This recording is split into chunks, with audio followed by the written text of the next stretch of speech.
शरद पवार के लिए एक कहावत आम है कि वो जो कहते हैं वो करते नहीं और जो करते हैं वो कहते नहीं। लेकिन शरद पवार का 3 खंड में इंटरव्यू सामना में छपना अपने आप में एक बड़ी घटना है।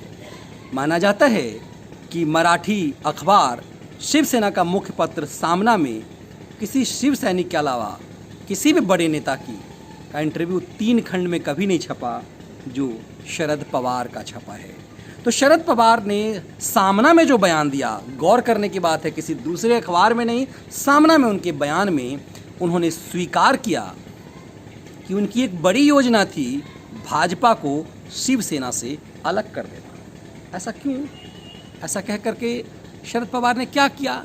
दरअसल शरद पवार ने ऐसा कह करके ये संदेश साफ कर दिया, उन्होंने इस पूरी प्रक्रिया में यह साफ किया है कि ये जो गठबंधन टूटा है उसमें शिवसेना की नहीं भाजपा की गलती है।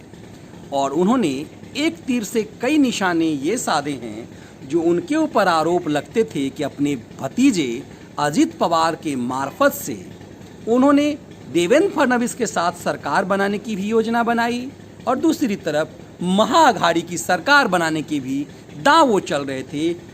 एक उन्होंने 2 नाव की सवारी करने की एक साथ कोशिश की थी, इससे भी अपने आप को वो मुक्त कर रहे हैं। शरद पवार ने जो बयान उन्होंने जो सामना में इंटरव्यू दिया है, उन्होंने कहा कि मैंने 2014 के विधानसभा में ही भाजपा को बाहर से समर्थन देने का जो दांव चला था वो एक योजना थी कि महाराष्ट्र में शिवसेना और भाजपा को अलग कर दिया जाए।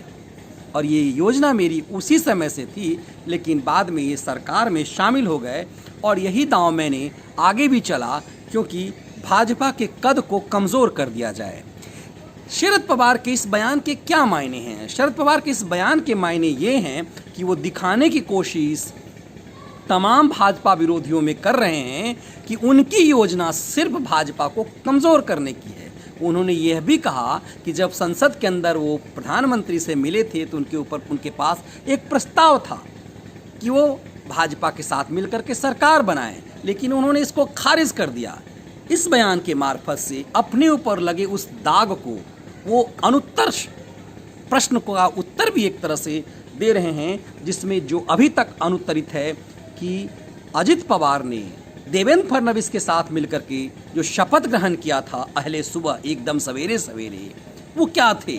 और यदि अजित पवार ने ये गलती की थी शरद पवार के बिना सहमति थे, तो शरद पवार ने अपने भतीजे अजित पवार पे कार्रवाई क्यों नहीं की? कार्रवाई करने के बदले उन्होंने उन्हें उप मुख्यमंत्री के पद से क्यों सुशोभित कर दिया? ये तमाम चीज़ें इस बात को लेकर के ये साफ करते हैं कि अजित पवार के मार्फत से जो उन्होंने एक चाल चली थी उस पर पर्दा डल जाए और यह भी मैसेज जाए कि उनका पूरा प्रयास भाजपा विरोधी सरकार देश में बनाना है और भाजपा को कमज़ोर करना है। शिव सैनिकों को साधने के लिए उन्होंने यह भी कहा कि भाजपा महाराष्ट्र में हर पार्टी के लिए खतरा है, खास करके शिव सैनिकों के लिए। ये बात इसलिए कन्विंसिंग है कि शिव सैनिकों को हमेशा लगा कि उनके वोटर जो हैं वो भाजपा में गए और भाजपा का जितना कद बढ़ता चला गया, महाराष्ट्र में शिवसेना का कद उतना कमज़ोर होता चला गया। भले ही वो सत्ता में रही शिवसेना, लेकिन उसकी ताकत बाला साहब ठाकरे के दौर के शिवसेना की नहीं रही। ऐसे में शिव सैनिकों को लगा कि कहीं भाजपा उसे निगल ना जाए, ऐसे में अपने वजूद को बचाए रखने के लिए ज़रूरी था कि सौदा बड़ा किया जाए।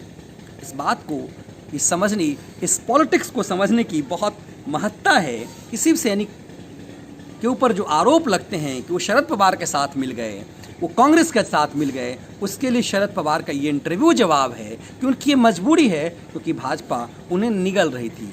इस इंटरव्यू के माध्यम से दरअसल शिवसेना अपने शिव सैनिकों को ये संदेश दे रहे हैं कि भाजपा से गठबंधन तोड़ करके उन्होंने गलती नहीं की, शिवसेना को बचाया है।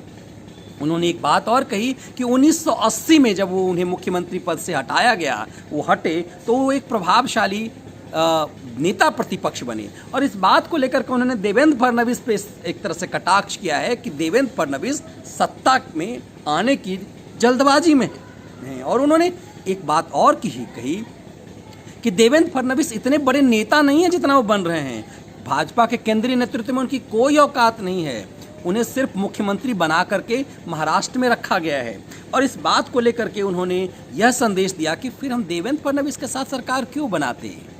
ये पूरा इंटरव्यू एक बार फिर इस बात को साफ करता है कि शरद पवार वही नेता हैं जिनके कथनी और करनी में बड़ा अंतर है। शरद पवार जो कहते हैं वो करते नहीं हैं, और जो करते हैं वो कहते नहीं हैं। इसीलिए शिवसेना के मुख्य पत्र सामना में उनके दिए इंटरव्यू के बड़े मायने हैं।